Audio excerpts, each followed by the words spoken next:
Right now, there is a kid finishing parents' evening in a heated discussion with his mother, saying, why does he have to study subjects he will never ever use in his life? And she will look at him blank-eyed, stifle a sigh, think for a second, and then lie.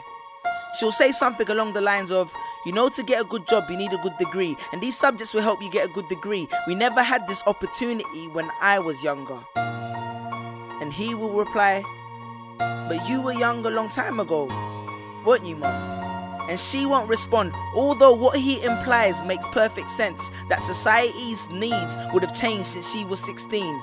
But she will ignore him, grip his hand more sternly, then drag him to the car. But what she doesn't know is that she didn't ignore him just to shut him up. She didn't lie because they were just returning from parents' evening and an argument in the hallway would look bad on her resume. She won't lie because she's just spent the last 1 hour convincing a stern-faced teacher that she will ensure that her child studies more at home.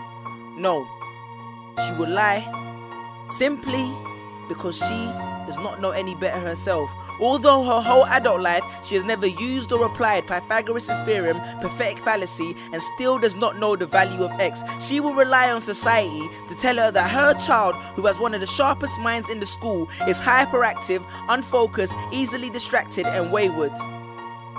Students, how many equations, subjects, and dates did you memorize just before an exam never to use again?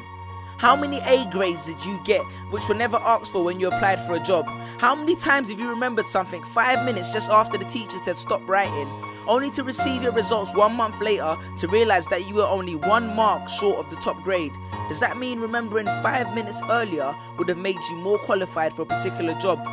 Well, on the application form it would have. We all have different abilities, thought processes, experiences and genes. So why is a class full of individuals tested by the same means? So does that mean Sherelle thinks she's dumb because she couldn't do a couple of sums? And if this issue is not addressed properly, it then becomes a self-fulfilling prophecy. Then every school has the audacity to have a policy on equality. The irony. Exams are society's methods of telling you what you're worth. But you can't let society tell you what you are, because it's the same society that tells you that abortion is wrong but then looks down on teenage parents. The same society that sells products to promote natural hair, looks and smooth complexion, with the model on the box half photoshopped and has fake lashes and hair extensions, with pastors that preach charity but own private jets, imams that preach against greed but are all fat, parents that say they want educated kids but constantly marvel at how rich Richard Branson is, governments that preach peace but endorse wars, that say they believe so much in the importance of higher education and further learning, then why increase tuition fees every single year? I believe Miss Jefferson when she took me into the office and said that my exams would be imperative to my success, because we was taught to always follow when Miss Jefferson led. But then I took Jefferson out of the equation and learned to think for myself. I realized we was taught to always follow when Miss led.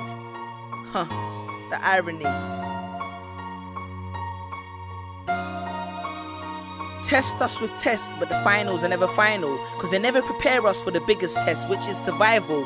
And what I suggest is fairly outlandish, so I do not expect everyone to understand this, except for the kids who knows what it feels like to be worth no more than that D or that A that you get on results day, and the ones whose best stories were never good enough for the English teacher, because apparently you missed out key literal techniques, did not follow the class plan, and the language was too informal for him to understand. But then he'd reference Hamlet and Macbeth, and you'd fight the urge to express your contempt by partially clenching your fist with only your medius finger left protruding in the middle of your hand, and then asked if he was aware that Shakespeare was known as the innovator of slang, or the kid at the back of the class who thinks, why am I studying something that doesn't fuel my drive? But then when confronted with a maths problem, his eyes come alive. So this one is for my generation, the ones who found what they were looking for on Google, the ones who followed their dreams on Twitter, pictured their future on Instagram, accepted destiny on Facebook. This one's for my failures and my dropouts, for my unemployed graduates, my shop assistants, cleaners and cashiers with bigger dreams, my self-employed entrepreneurs, my world changers and my dream chasers, because the purpose of why I hate school but love education was not to initiate a worldwide debate, but to let them know that whether 72 or 88, 44 or 68, we will not let exam results decide our fate. Peace.